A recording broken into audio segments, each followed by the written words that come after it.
Donc après la pause estivale, je suis heureux de vous retrouver et nous allons reprendre exactement là où nous sommes restés avant les vacances, c'est-à-dire dans le 3e chapitre de Shabbat, Daf Membet Amudbet, page 42b, et je vais vous rappeler brièvement le thème que nous avons commencé à étudier à partir de la nouvelle Mishnah. On pourrait dire que la thématique est la suivante. Jusqu'à présent, on avait déjà parlé de ce qui est mouktsé. Quelque chose qui est mouktsé, on n'a pas le droit de le déplacer. Et là, on aborde un nouveau concept, c'est qu'il y a des objets qui ne sont pas mouktsé, mais qu'on n'a quand même pas le droit de déplacer à cause de leur relation à un mouktsé. On va dire comme ça. Et le cas de figure de la Mishnah, c'était le suivant, c'est que si par exemple on allumait une lampe avant Shabbat, les bougies de Shabbat, à l'époque souvent étaient avec de l'huile, et qu'on se rend compte que tout d'un coup, il y a une fuite, il y a de l'huile qui coule, et que c'est dommage pour l'huile, c'est dommage pour le tapis, et donc on voudrait installer un récipient pour récupérer cette huile. Le Shabbat, c'est interdit. C'est interdit, pourtant l'ustensile n'est pas mouktsé, mais l'huile qui se trouvait dans le godet, comme elle était destinée à brûler, et qu'elle est consacrée à la mitzvah, il y a plein de raisons qui font qu'on n'a pas le droit de la retirer, parce que si on la retire, ça éteint la lampe.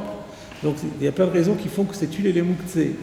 Et donc du fait que c'est pour récupérer cette huile, alors on n'a pas le droit de déplacer un ustensile pour la récupérer.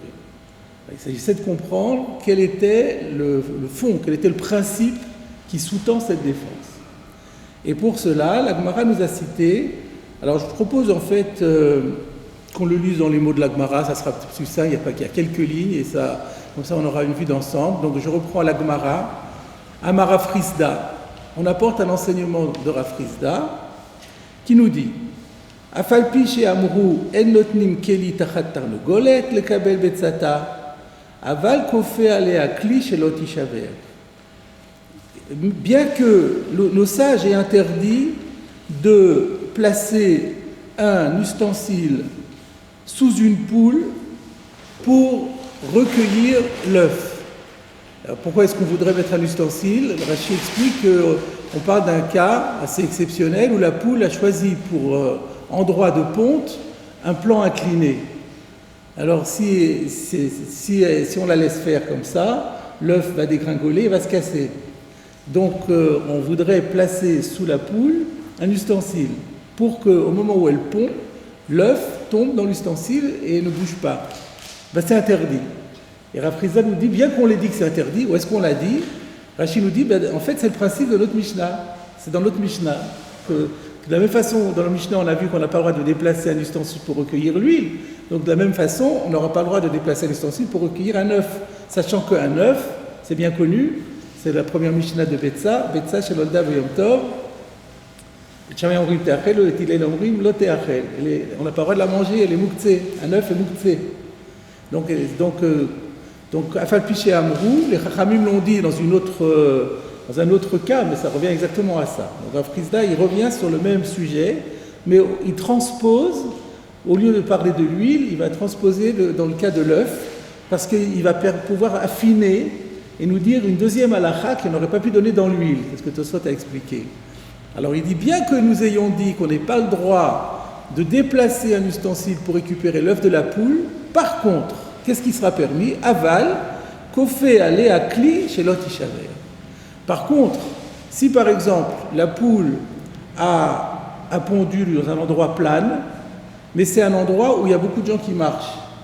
Donc là, il y a un autre problème, c'est que l'œuf il est intact pour l'instant, mais si on n'intervient pas, les gens en marchant risquent de casser l'œuf. Alors on voudrait mettre une cloche sur l'œuf pour le protéger. Ça c'est permis. Alors la question, donc là c'est pourtant encore une fois un déplacement d'un ustensile pour protéger quelque chose de mouktsé, et ça devient permis alors que juste avant c'était interdit. Donc la question qui va se poser, c'est quel est le principe qui est derrière tout ça, qui fait que déplacer pour recueillir, ça c'est interdit, déplacer pour protéger, c'est permis. C'est pareil, quelle différence? Voilà la question sur laquelle nous allons travailler. Et on va voir qu'il y a deux manières de voir les choses, deux manières d'expliquer. Donc ces deux manières d'expliquer Rav Hizda sont autant de manières d'expliquer notre Mishnah. C'est pour ça que la Gemara parle de ça ici.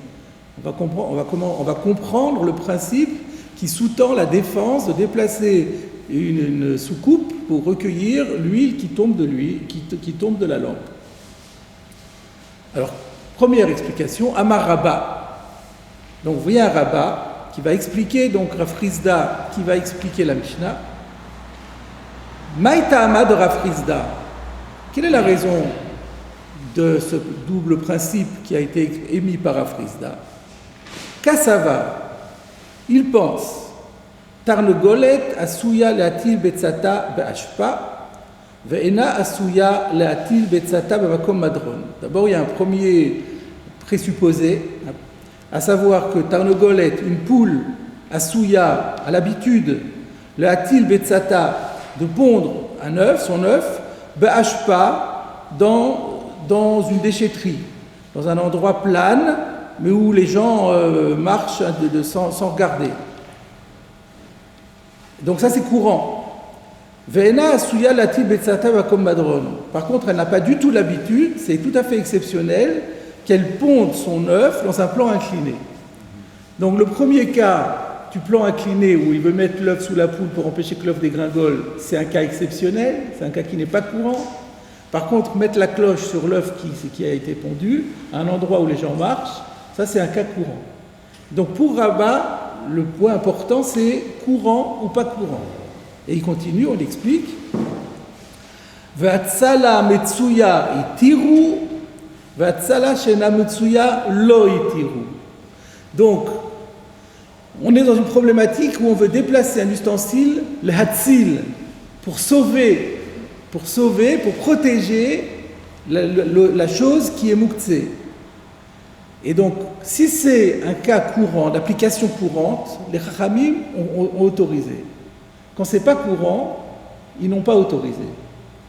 Ça suppose que, fondamentalement, les Chachamim ne voudraient pas autoriser du tout. Mais quand c'est courant, ça devient une mesure qui est lourde de conséquences pour le public. Et les Chachamim ont eu, en quelque sorte, pitié des gens, ils n'ont pas voulu être trop sévère, même si les principes avaient, fondamentalement, au nom des principes, on aurait voulu tout interdire, mais on sait très bien que lorsque les Chachamim font des takanot, ils tiennent compte des implications pour la communauté, et ils essayent toujours de ne pas prendre des mesures qui soient trop difficiles à vivre. Donc quand c'est pas courant, c'est des mesures exceptionnelles, ça gênera personne. Si une fois de temps en temps on a perdu un œuf, bon, ça partira par perte et profit. Mais si c'est tous les jours qu'on a de ces problèmes-là, c'est embêtant. Alors c'est pour ça que quand c'est courant, on a permis, et quand c'est pas courant, on n'a pas permis. Alors ce qui manque ici, c'est mais pourquoi on voudrait interdire? Pourquoi quand c'est pas courant, on n'a pas permis?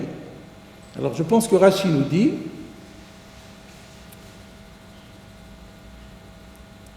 regardez le Rashi sur le Dibur Amatril, Atzala Metsuya Itiru.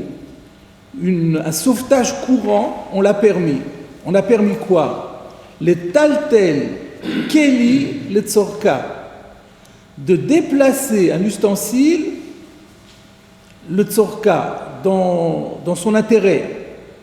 Vafalpi, sheabetza, davar sheno yital beshabbat.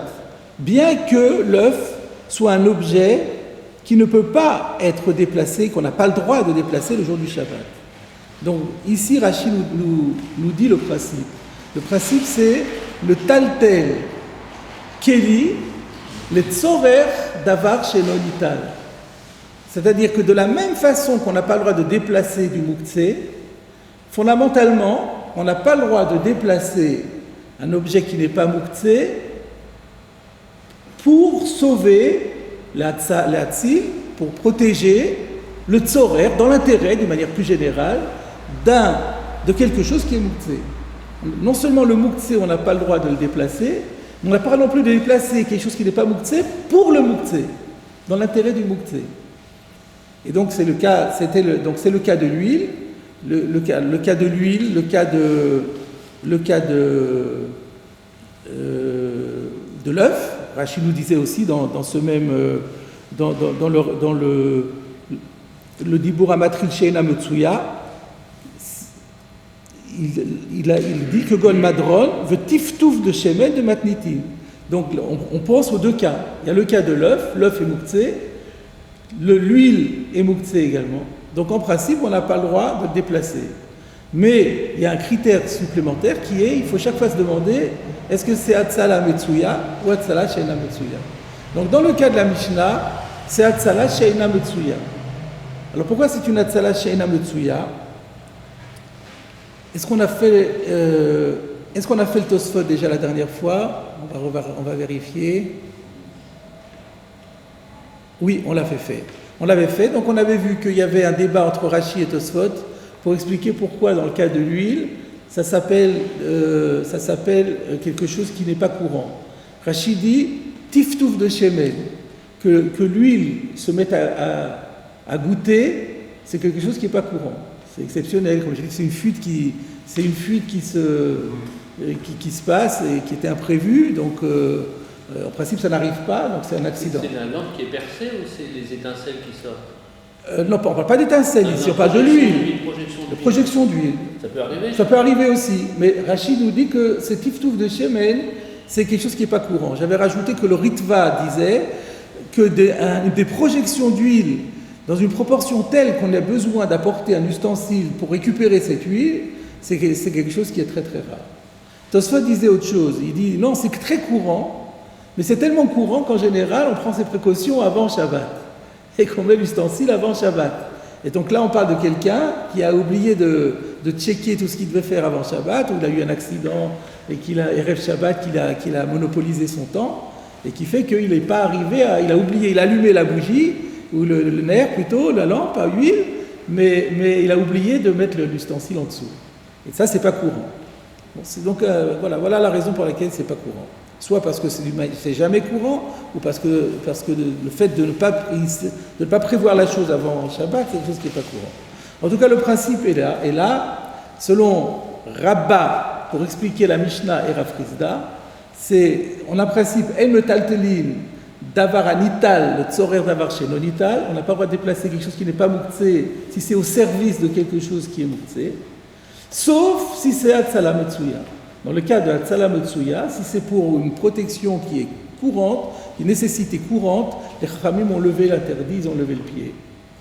Et c'est pour ça que dans le cas de l'œuf, donc dans le cas de l'huile de la Mishnah, dans le cas de la poule qui pond sur un plan incliné, c'est pas courant, c'est interdit. Le seul cas ici qu'on a vu qui est courant, c'est lorsque l'œuf est pondu dans un endroit plat où les gens risquent de l'écraser. Ça, c'est courant et ça a été permis. Voilà où nous sommes restés avant les vacances. On n'est pas dans un cas de cheveux qui shootent, non, c'est pas cheveux de shoot. Quand les Chachamim ont fait leur dîne de Mouktsé, jusqu'où ils ont étendu. Ça fait partie tout ça, c'est le cahier des charges de Mouktsé. Les Chachamim ont créé un concept qui s'appelle Mouktsé. Pourquoi ils l'ont fait? Est-ce que c'est pour protéger le Issour Otsa'a ou pour d'autres raisons? C'est un autre débat, c'est pas maintenant qu'on va rentrer là-dedans. Mais donc, quand ils ont créé ce dîne de Mouktsé, ils ont limité un certain nombre de choses. Par exemple, si on dit que la raison pour laquelle les Chachamim ont décrété Mouktsé, c'est de peur qu'on en vienne à porter dans la rue. On aurait dû tout interdire. On n'aurait rien dû déplacer. Ni les ustensiles, ni les aliments, rien. Mais les Chachamim ne l'ont pas fait, pourquoi? C'est invivable. Shabbat, on doit manger. Donc on doit déplacer les ustensiles, on doit pouvoir manger la nourriture. Même si le principe eût voulu qu'on interdise, il fallait limiter. Donc là aussi, ils ont permis un certain nombre de choses et ils ont interdit un certain nombre d'autres choses. C'est le Issour Mouktsé. Tout ça rentre dans le Issour Mouktsé. Le Issour Mouktsé crée un interdit sur la chose Mouktsé et sur les ustensiles qui sont déplacés à leur service. Voilà. C'est pas protéger, il ne s'agit pas ici de protéger par un interdit un autre interdit, c'est pas du tout ça. C'est pas du tout la problématique. Ça semble être le cas. Pas du tout. C'est pas pour éviter. C'est pas du tout pour éviter qu'on en vienne à déplacer du Mouktsé. Il n'est pas question de déplacer ce Mouktsé. Quand vous mettez la cloche sur l'œuf, vous n'avez pas du tout l'intention de déplacer l'œuf. Ça n'a rien à voir. Protégé. C'est le protéger. Donc, et quand même, si ça n'avait pas été Hatzala Metsuya, on l'aurait interdit. Donc c'est le Issour Mouktsé qui crée l'interdit. Mais il ne s'agit pas de protéger cet interdit par un autre interdit. Vous avez traduit Metsuya par fréquent? Oui. C'est le mot, c'est la traduction courante. C'est vraiment la traduction du mot Matsui. Matsui, c'est fréquent. Le mot qu'on utilise habituellement quand on veut dire fréquent, on dit Matsui. Oui. Tout à fait. Littéralement, c'est-à-dire étymologiquement, ça veut dire qu'on trouve. Comme on le trouve, c'est fréquent, donc on le trouve parce que c'est fréquent. Ça a donné le sens donc au deuxième sens, ça veut dire fréquent. Le cas de l'œuf et le cas des gouttelettes d'huile, c'est quand même pas la même chose. Parce que on met le récipient avec les gouttelettes d'huile qui sont dedans. Donc les gouttelettes d'huile, elles sont glissées. Alors que là, le récipient qu'on a mis au-dessus, on en a besoin parce qu'on n'y avait pas pensé, on peut le récupérer. On n'a pas quelque chose qui est dedans qui rend l'objet mouxé. Mais c'est pas du tout, selon Rabat, c'est pas du tout la problématique de rendre mouxé un objet ou pas. C'est pas ça du tout. Là, vous dites ça parce que vous avez une réminiscence de quelque chose que nous avions cité avant les vacances, mais sur lesquelles, pour des raisons pédagogiques, je ne suis pas revenu pour l'instant. Et donc, parce que d'après Rabat, selon Afrizda, c'est pas du tout le problème. La question n'est absolument pas là. Le problème, c'est de déplacer un objet au service de quelque chose de mouxé. C'est tout. Il n'y a pas autre chose. Les deux restent. Pour réutiliser ou pas, c'est pas la question. C'est pas du tout le problème.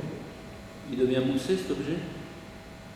Ben non, il n'est pas mouxé. Enfin, ça dépend. Enfin, ça, on peut réfléchir. Ça dépend du cas. Si c'est le cas de la cloche, c'est ce que disait M. Rossi un instant, il n'est pas mouxé puisqu'il est au-dessus. Par contre, s'il contient du mouxé, il devient par transitivité mouxé lui-même. Enfin, il n'est pas mouxé lui-même, en vérité, c'est faux de le dire.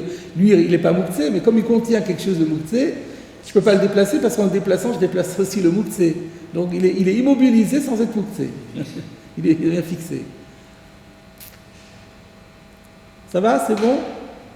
Il n'y a pas un problème de contact entre le pied et le moussé? Non, pas de contact. C'est vrai que dans un cas, il y a un contact, dans l'autre cas, il n'y a pas de contact, mais ce n'est pas du tout la problématique. La problématique est celle du déplacer au service d'eux. Voilà donc la position de Rabat pour expliquer Rafrizda et du coup notre Mishnah. On a appris un principe, En metaltelin davar anital, le tzorer davar shenonital. Rachid l'avait un peu annoncé au début, dans la Mishnah. Il a bien élargi le problème. Oui, il a annoncé toute la Sougia. Mais donc, à l'époque, on avait fait le Rashi, évidemment. Mais là, comme maintenant, on redémarre à partir de la Gemara, j'ai pensé plus pédagogique de ne plus rappeler tout cela. Alors, nous sommes arrivés dans la Gemara, Étivé Abaye. Abaye va objecter, et donc Étivé, vous savez que c'est une objection à partir d'un texte anaïtique. Un Amora ne peut pas être en désaccord avec un Tana. Donc c'est ça le principe de l'objection. On apporte un texte anaïtique duquel il ressort le contraire de ce que dit l'Amora. Dans ce cas-là, l'Amora est Shekemat. Donc Abaye, qui est un élève de Rabat, il lui soumet un texte anaïtique qui semble invalider son explication.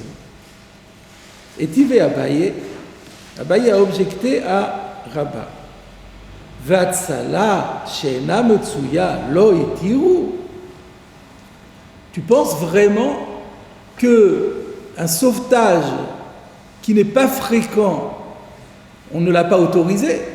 Parce que c'est ce que tu expliques, c'est pour ça que tu dis qu'on n'a pas le droit de mettre l'ustensile sous la poule ou bien sous la lampe. Vatania, mais regarde, il y a une braïta qui laisse entendre le contraire. Qu'est-ce qu'il dit cette braïta? Nishberalo chavit shel tevel berosh gago. Si quelqu'un a chavit, un tonneau, shel tevel, qui contient un liquide, du vin probablement, ou de l'huile, mais qui est tevel. Tevel, nous avons déjà vu ce terme, désigne un végétal qui a poussé en Eretz Israël et qu'on n'a pas le droit de consommer avant d'avoir effectué les différents prélèvements, la terouma, les maasrot, etc. tant qu'on n'a pas effectué les divers prélèvements, l'aliment a le statut de tevel et interdit à la consommation. Il faut savoir aussi que, comme le dit la Mishnah dans Bamim Adlikin, En Masrin et Avadai, quand Shabbat est rentré, on n'a pas le droit d'effectuer les 10 prélèvements. Donc quelque chose qui est tevel le jour à l'entrée du Shabbat a toutes les chances de risquer tevel pendant tout le Shabbat, ce qui le rend muktzeh, puisqu'on ne peut rien en faire. Donc nous avons, c'est ça le cas, nous avons un tonneau qui contient un liquide dont on n'a pas encore effectué les prélèvements. Nous sommes Shabbat, donc ce tonneau est muktzeh, ou plutôt il contient du muktzeh. Et nishberalo, et voilà que le tonneau se casse. Quelqu'un a jeté une pierre et la pierre a cassé. Souvent les tonneaux sont en argile, c'est pas les tonneaux en bois, c'est souvent en argile à l'époque de la Mishnah. Donc l'argile est fragile et donc il s'est cassé. Donc maintenant le problème c'est que ça coule. Si on fait rien, on perd tout le tonneau. Si on intervient, on peut récupérer une partie du liquide. Alors, quel est le din? Donc, Berosh Gago, ça s'est passé en haut du toit. Mais Vikeli, apparemment, ça coule du toit. C'est en train de. Ça glissait sur le toit et c'est en train de couler dans l'air. Et ça a tombé par terre. On pourrait mettre par terre un seau et récupérer le liquide. Alors, mais Vikeli, ou Menir Tarter. Eh bien oui, il peut apporter un seau, placer en dessous et récupérer le filet de vin ou d'huile qui est en train de couler. C'est autorisé. Alors, où est la problématique? C'est une hatsala de quelque chose de muktzeh qui n'est pas courant. Et c'est autorisé. Donc, c'est contraire de ce que dit... C'est une objection, en fait...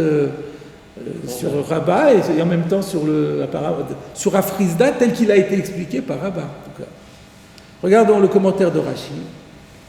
Rashi nous dit Nishberalo chavit shel tevel garsinan. Il faut lire qu'on parle d'un cas où le tonneau qui s'est cassé contient du tevel. Alors là, je vous pose la question, mais pourquoi le Rashi nous dit ça? C'est ce qu'on avait, nous. Il avait une autre version, lui. Il avait une autre version. Il avait sûrement une version qui est Nishberalo Chavit sans le mot Tevel. Enfin, ça peut être ça ou autre chose, on ne sait pas. Chaque fois que Rashi nous dit Garsinan, c'est qu'il existe une version différente et que Rashi la récuse. Et chaque fois que nous avons le Garsinan de Rashi, nous devons nous poser 2 questions. Première question, quelle était l'autre version? Et deuxièmement, pourquoi la récuse-t-il? Nous aurons la solution en étudiant un Tosfot ultérieurement. Mais déjà, on peut proposer une conjecture, c'est de dire que, comme vous disiez, il y avait une version sans le mot Tevel. Et s'il n'y a pas le mot Tevel, toute la question tombe à l'eau, puisqu'il n'y a plus de muktzeh. Tout le problème, c'est que c'est du muktzeh et que malgré tout, on a permis d'apporter un ustensile pour le sauver. Mais si c'est plus du muktzeh, ben évidemment. Donc s'il y avait un texte sans le mot tevel, ça paraît évident que ça n'a pas de sens et qu'il faut rajouter le mot tevel. Donc à ce stade, on va proposer que c'était ça la version que Rashi avait, qu'il y avait une version de la braïta qui ne portait pas le mot tevel. Et donc, du coup, ça ne donnait aucun sens à l'objection. Il a rajouté le mot Tevel. Voilà, on va dire ça devient clair. Mais nous aurons confirmation de cela bien plus tard quand nous étudierons un Tosfot. Il y a un Tosfot, Atzala Shena Metsuya Lo Itiru, que j'ai volontairement sauté, parce que, justement, il se réfère à la suite de la Gemara qu'on n'avait pas encore étudiée. Donc, Rashi suivant. Mevi Keli. Donc, dans le cas de ce tonneau qui s'est cassé, il a le droit d'apporter un ustensile. Va'afalgar de Tevel davar shenon italhu. Et bien que le Tevel soit quelque chose de muktzeh, qu'on n'a pas le droit de déplacer, puisqu'on ne peut pas le manger, on ne peut rien en faire le jour du Shabbat. V'chavit lo shricha de paka. Et qu'un tonneau se claque comme ça, c'est pas courant. Il faut qu'il y ait un accident, quelqu'un qui jette une pierre, c'est accidentel, c'est pas des événements courants. Et malgré tout, on l'a autorisé. Donc il y a les deux. les deux conditions que Rav Chisda avait dit pour permettre que, enfin pas les deux conditions, il avait dit quoi, bien que ce soit Mouktsé, quand c'est Hatzala, il avait dit pour interdire il faut Mouktsé et Hatzala Sheina Metsuya. Les deux conditions sont réunies ici. C'est Mouktsé Tevel, Hatzala Sheina Metsuya parce que c'est pas courant qu'un tonneau éclate, et malgré tout, nous voyons que c'est autorisé.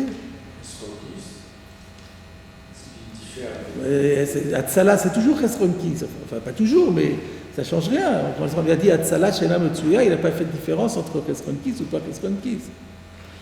Alors, la Gemara donne une autre réponse. C'est la Gemara qui va donner une réponse en faveur de Rabat. La Gemara répond Begoulfe chadete de shriche de paquet. Goulfe est un mot qui n'est pas très courant, on va voir dans Rashi. Par contre, chadete, on peut deviner ce que ça veut dire. Chadash, parce qu'on sait qu'en araméen, ce qui en hébreu était un shin, en araméen devient un tav. Par exemple, 3 en hébreu c'est shalosh, et comment on dit 3 en araméen? Klat. Donc, vous voyez que le shin s'est transformé en tav. Donc chadate, c'est chadashim. Pardon? Tor, shor, c'est un taureau, et en araméen ça donne tor. Très bien. Alors, regardez Rashi sur le mot goulfé. Rashi, c'est pour ça que Rashi n'éprouve le besoin que d'expliquer le mot goulfé, qui est un mot difficile. Et Rashi nous dit goulfé, chaviot. C'est en araméen le terme pour dire un tonneau. Les tonneaux. Donc on relit la Gemara. Begoulfé chadete. La Braïta parle de tonneaux neufs, de shriche et de paquets. Les tonneaux neufs, il arrive fréquemment qu'ils éclatent. Apparemment, ils ont besoin d'être testés. Il y a des tonneaux neufs, tonneaux en argile, qui parfois ont mal été fabriqués. Ou qui sèchent peut-être, non? Pardon? Moi j'avais compris que c'était des tonneaux en bois, mais je ne comprenais pas la Gemara. Ouais. Je me disais, plus ils sont neufs, plus ils sont solides. Voilà. Mais maintenant que vous nous dites que c'est des tonneaux en argile, ouais. peut-être qu'ils n'ont pas assez séché. Au bout d'un certain moment, ils deviennent plus secs, plus solides. Peut-être. Moi, je rentre jamais dans les considérations techniques de quelque chose que je ne connais pas, mais s'il faudrait faire appel à un tonnelier d'argile. Quelque chose qui est neuf, il est plus solide que quelque chose qui est ancien. Oui. Non, mais souvent, non, des fois, il y a des choses qui ont besoin d'être testées et qui... Et tant qu'on ne les a pas testés, ils ne sont pas encore autorisés sur le marché. Donc, en tout cas, si la Gemara nous dit que les chaviyot neufs risquent d'éclater, moi je ne mets pas en question. Effectivement, ça serait intéressant. Mais ça, je l'ai souvent dit, chaque fois que des choses qui nous paraissent à nous profanes, étranges, quand il y a des spécialistes de la chose qui viennent, ils nous disent, ils confirment toujours ce que dit la Gemara. J'ai souvent éprouvé ça. Donc voilà, on a bien résolu la question. On est toujours, là-bas c'était autorisé parce que c'était Hatzala Metsuya. Mais si ça avait été Hatzala Sheina Metsuya, ça n'aurait pas été permis. Et ça aurait posé un problème, c'est pas vrai. Donc le problème est résolu. Et donc on passe à la question suivante. Étivé. Alors maintenant c'est plus Abaye, apparemment c'est le Mesader Hachas qui prend le relais.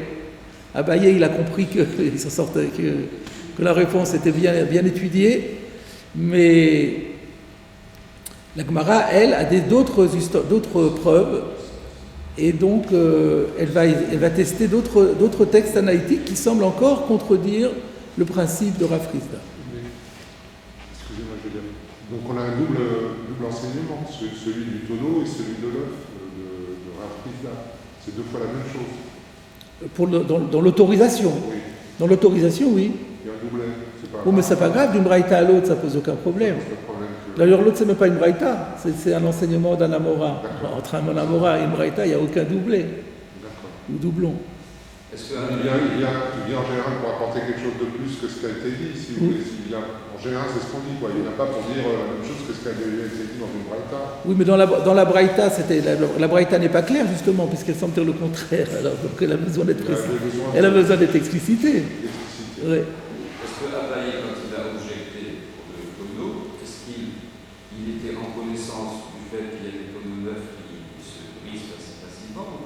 Sûrement que oui. On ne va pas dire qu'il ignorait des problèmes pratiques. Sûrement qu'il savait. Mais lui est parti du principe que puisque la Braïta, que la Braïta ne précise pas, elle a l'air de parler de n'importe quel cas de tonneau, même des tonneaux qui ont déjà bien servi. Et c'est un petit peu forcé, c'est un tout petit peu forcé de dire non, on parle ici d'un cas de tonneau neuf. La Braïta n'a pas parlé de tonneau neuf. C'était ça l'objection de Abaye. Mais quand même, c'est vrai qu'il n'y a pas suffisamment de preuves pour réfuter ce que disait. Parce que très souvent, les textes tanaïtiques, comme ils sont dus à des Tanaïm très anciens, ils ne donnent pas tous les détails. C'est ce qu'on appelle la Ukimta. Il arrive souvent qu'on soit amené à rajouter des détails qui ne figurent pas dans le texte d'origine, parce que le raisonnement nous amène à le dire. Et c'est faisable parce qu'on dit que les Tanaïm, eux, ne donnent pas tous les détails. Il faut confiance au lecteur qui rectifiera de lui-même. Mais n'empêche que celui qui posait la question, il avait raison de la poser, parce que quand même c'est important de noter que la Braïta, on ne peut pas la comprendre de manière globale et générale, et qu'on est obligé, d'après Rabat, de la préciser, de la situer dans un cas un peu explicite. C'est un peu forcé là. Il a marqué quelques points à Abaye, mais pas suffisamment pour réfuter. Alors là, on va avoir le même type d'objection et de réponse dans la suite. Ça devient un peu... Maintenant, c'est relativement facile parce que la démarche reste la même. Étivé, seconde objection.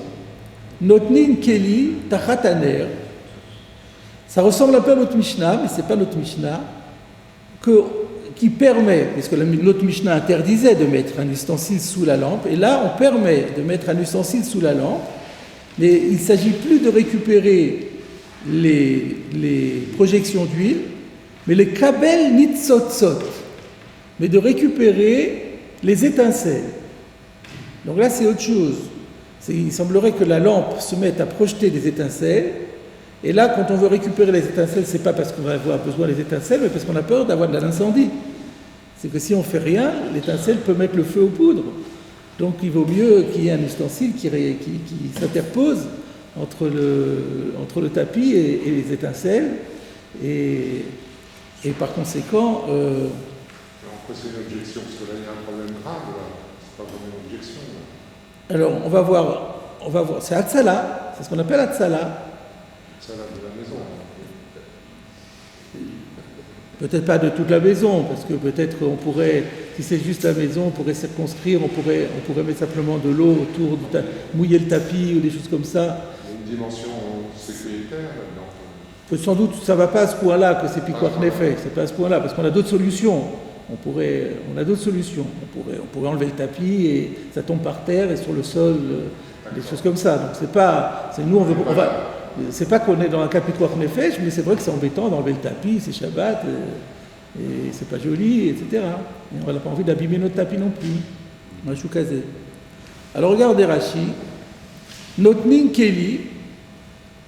Le Rashi est un peu étrange. Matnitinhi ou motivle mina.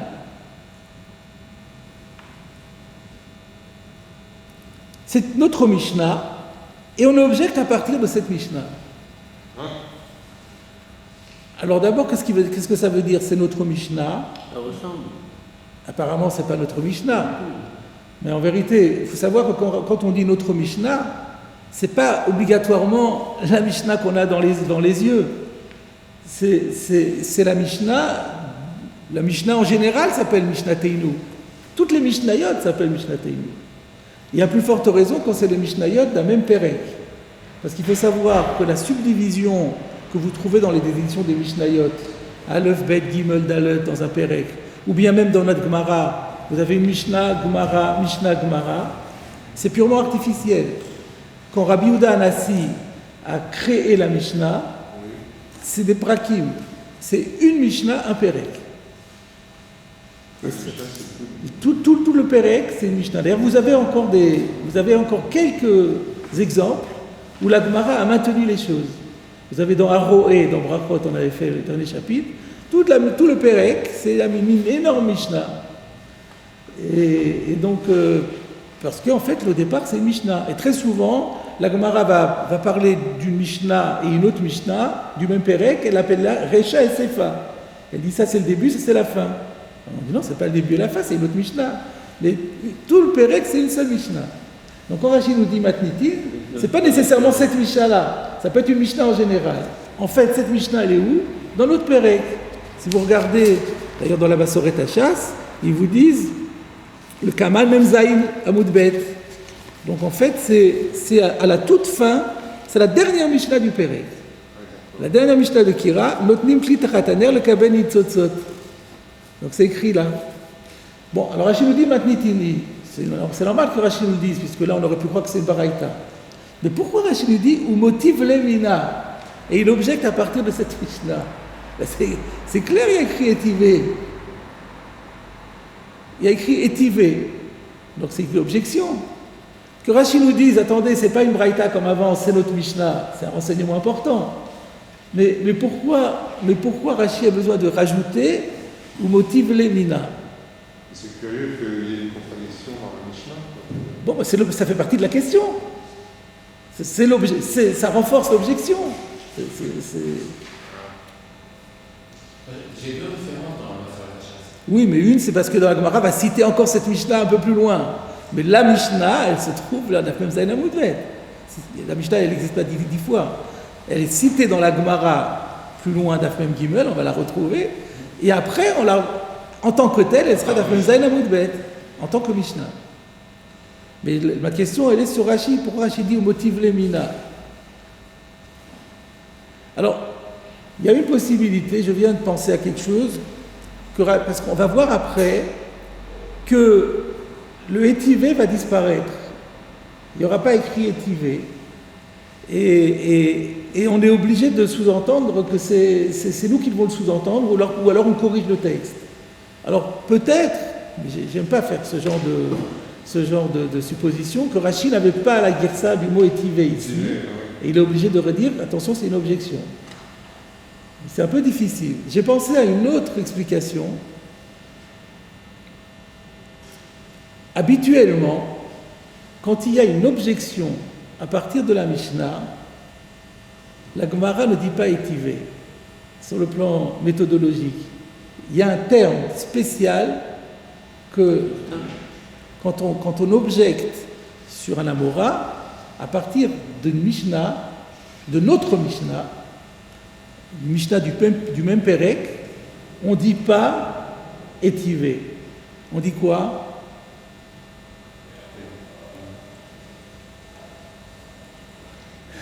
Pourtant, je l'ai répété souvent, on l'a souvent vu dans notre texte. Tnan.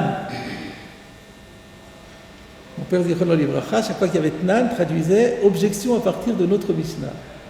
Chaque fois qu'il y a écrit Tnan, on a vu une ou deux exceptions. En général, quand il y a écrit Tnan, c'est objection à partir de notre Mishnah. Donc là, on aurait dû dire Tnan. Le fait qu'on ait dit étivé est étonnant. Laisserait à croire que ce n'est pas une Mishnah. Alors Rachid dit non, c'est une Mishnah et on objecte à partir de la Mishnah et on n'a pas mis Tnan. C'est ça que Rachid le signale. Il est obligé de préciser parce que le fait qu'il y ait écrit étivé et pas Tnan militerait pour dire non, attention, c'est pas la Mishnah, c'est autre chose, c'est une Braïta. Rachid dit non, c'est la Mishnah et on objecte à partir de la Mishnah. Mais on n'a pas mis Tnan, on a mis étivé. Voilà. C'est dans la même Mishnah, dans une autre Mishnah. La Mishnah du même Pérec, c'est une seule Mishnah. Oui, mais dans l'autre Pérec. Dans l'autre Pérec, pas nécessairement. Mais dans le même Pérec, c'est sûr. On peut dire étivé. Non. Si c'est une autre Mishnah, on peut dire étivé. Mais si c'est dans le même Pérec, c'est on dit Tnan. Mais très souvent, on dit Tnan même quand c'est pas dans le même Pérec. Pas très souvent, ça arrive une fois ou deux qu'on dit Tnan même quand c'est pas dans la même Aseret. Mais c'est très rare. En général, c'est la Mishnah du traité, ou même du Pérec. Donc là, comme c'est du Pérec, c'est sûr qu'il fallait mettre Tnan. Donc c'est très étonnant. Et c'est ça que Rachid vient souligner. D'un point de vue grammatical, il y a un et à la fin. Pourquoi c'est pour le féminin? Pourquoi c'est étivé? Étivé, à lui, on l'a objecté à Eshivuhu en hébreu, à Rafrizda. Étivé, Oshivuhu, on l'a réfuté. Et là, il y a un et. Oui, le he, c'est le pronom personnel complément qui se rapporte à Rafrizda. D'accord. Ou à Rabat. D'accord. Donc, on revient maintenant, après avoir vu le problème de forme, on va s'attaquer au fond.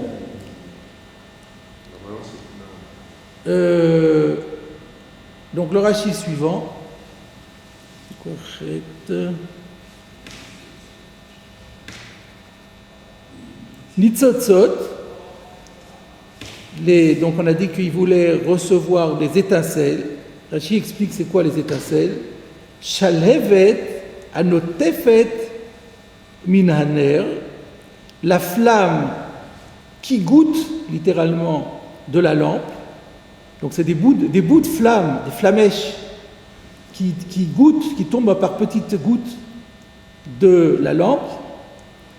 Et pourquoi est-ce qu'il veut les recueillir? Que des shelo yidlak machetartea. Donc Rachid ne dit pas pour que la maison ne brûle. Il fait, on peut, pour ne pas que ça allume ce qui se trouve en dessous.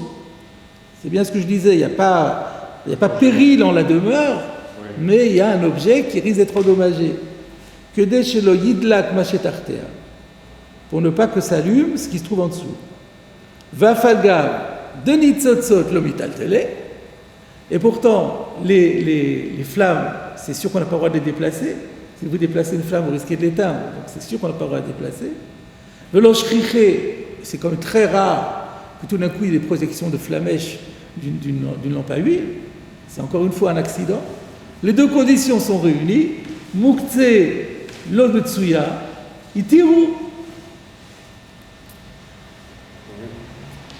Alors c'est vrai qu'on pourrait dire, mais alors comment tu comprends la Mishnah? Pourquoi la Mishnah, notre Mishnah qui parle de l'huile, elle l'interdit, et celle-là qui parle d'huile, elle permet. Bon, ça voudrait dire, peut-être il y a moyen de comprendre, mais d'après l'interprétation de Rabbah, il n'y a pas moyen. Il y a une contradiction dans les Mishnayot, et on ne comprend pas, et la fin, elle contredit le principe.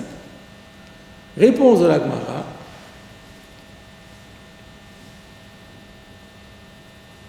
Nitzotzot, nami shriche. Que c'est courant, c'est les choses qui arrivent.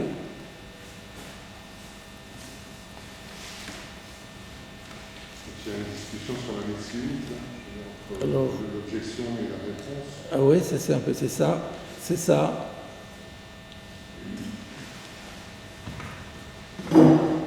C'est-à-dire, dans ce genre de choses, on a toujours, c'est difficile, on n'aime pas qu'il y ait des marloquettes de Metsiout. Donc, comme vous dites, a priori, là il dit que c'est courant, il dit que c'est pas courant. Alors quoi, ils sont pas d'accord sur, on n'a qu'à faire une étude, on n'a qu'à faire une statistique, on verra bien si c'est courant ou pas courant. Donc on a un joker qui permet de répondre chaque fois à ce genre de questions. Vous vous rappelez?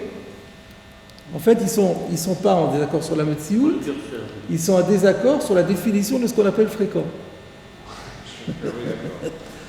Le curseur, où est-ce qu'on le met pour dire que quelque chose est fréquent? 30% c'est fréquent ou pas fréquent? 40%, 50%. Donc lui, dans celui qui a été posé étivé, il pensait que pour que ce soit fréquent, il faut qu'il y ait 75%. Il dit non, fréquent, pas besoin de temps. Et ça s'appelle déjà fréquent. Et c'est plus une marloquette de Metsiout.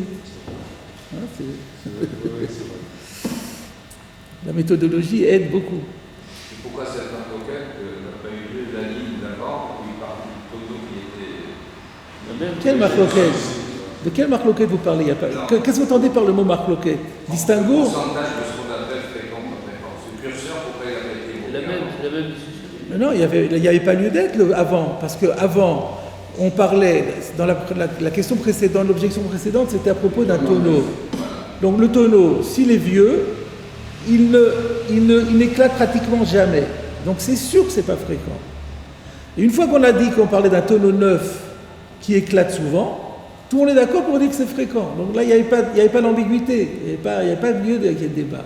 Là, oui, là, parce que là, c'est un petit peu ambigu. On peut se poser la question de savoir si c'est fréquent ou pas fréquent. Celui qui avait posé la question, pour lui, c'était évident que ça s'appelle encore pas fréquent. Et l'autre lui dit non, la fréquence n'est pas celle que tu penses. Et quand on a parlé de fréquent, un peu fréquent, c'est déjà fréquent. À propos de Nitzotzot, si le Nitzotzot tombe sur du carrelage et qu'il n'y a pas un risque de... Alors? Pourquoi il faut parler de Nitzotzot? On dirait que c'est Nitzotzot, ça peut ne pas entraîner une flamme s'il est sur du carrelage, ça peut entraîner Je ne comprends pas le problème. Il n'y a pas de problème. Alors, dans ce cas-là, la personne n'est pas tentée de mettre un ustensile en dessous. Je ne comprends pas. Là, vous avez une Mishnah qui vous dit on n'a pas le droit de mettre un ustensile. On a le droit de mettre un ustensile en dessous. Mais pourquoi il va mettre un ustensile en dessous, là, du carrelage? Sous-entendu que Rachid nous dit chez Loïc Lagoué, chez Tartav. C'est ce que dit Rachid. C'est-à-dire le cas nous oblige à comprendre qu'on parle qu'il y a quelque chose d'inflammable en dessous. Sinon, il n'y aurait pas intérêt à mettre un ustensile. Donc c'est de cette façon que on peut être très concis. La Mishnah essaye toujours d'être le plus concis possible et par les éléments qu'elle donne, arrive à comprendre les autres éléments qui ne figurent pas par déduction. On continue, nous arrivons d'Af Mem Gimel Amoud Aleph. Toujours dans la même démarche, donc ça devient assez simple. Étivé, encore une objection. Kofin Ke'ara Alaner Shelo Yochaz Bekora. On a le droit de renverser une assiette, une écuelle, à la nerf, au-dessus d'une lampe à huile, chez l'oyochaz bekora, pour éviter que le feu ne prenne au plafond. Donc, on parle d'un cas où, tout d'un coup, on se rend compte que la flamme, elle a l'air de monter beaucoup plus que d'habitude, et on a peur qu'elle touche le plafond. Et donc, pour éviter une vraie catastrophe, on a le droit de mettre de déplacer, de mettre une assiette par-dessus pour ne pas que ça touche le plafond. Rashi. Etive.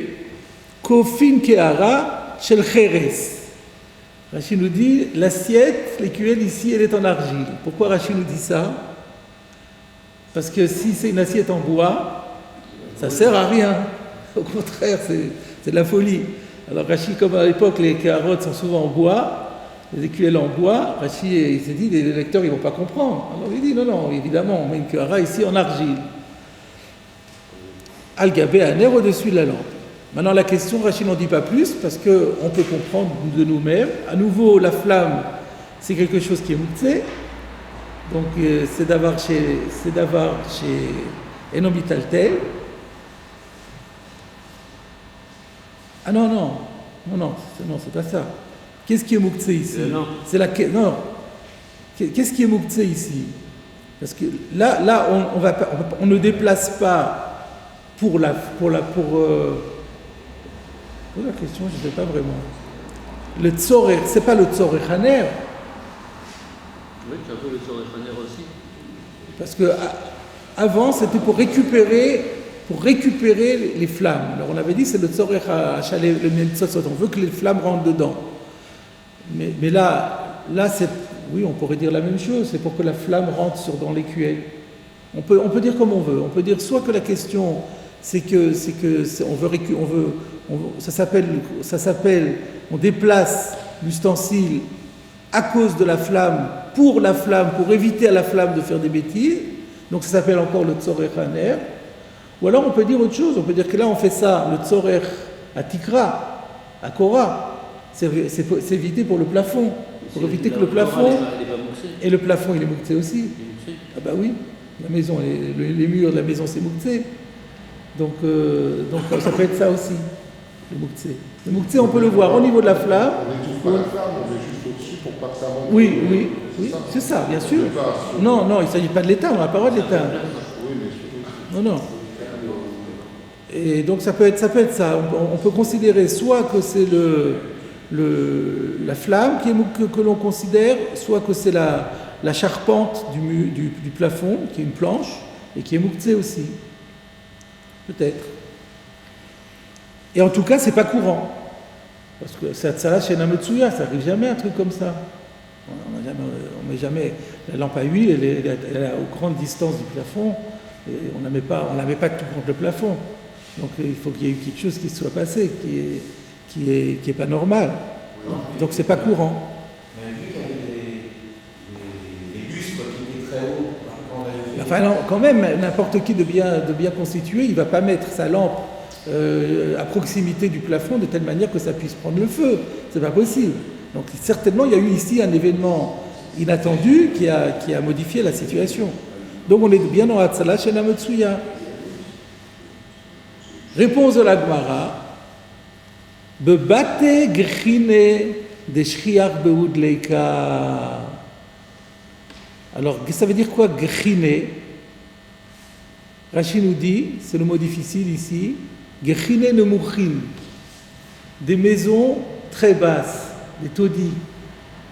Vous avez des petites huttes, des maisons très basses, avec un plafond extrêmement bas, où la personne est comme des tentes en fait.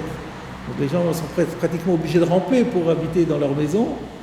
Et là, on a beau mettre la lampe très bas, mais des fois ça risque de prendre feu quand même. Donc c'est relativement courant. Donc c'est Hatzala Metsuya dans ce cadre. Et c'est dans ce cadre-là que ça a été autorisé et pas autrement. Donc on est toujours, vous voyez, on est toujours dans les mêmes problématiques. On a trouvé des cas où apparemment les deux conditions sont réunies, Muktzeh, Hatzala She'ena Metsuya. Et la réponse, elle est toujours, non, c'est Matsui. On parle d'un cas où c'est Matsui. On trouve toujours d'un cas où c'est Matsui. Voilà. Et là, tout d'un coup, ce que je vous disais tout à l'heure, la Gemara poursuit avec un nouveau texte, et il n'y a pas écrit Etive et Tashma. On va marquer une petite pause. Vous voyez qu'il n'y a pas, c'est bizarre, on cite maintenant un nouveau texte qui va être une objection, et il n'y a pas écrit Etive.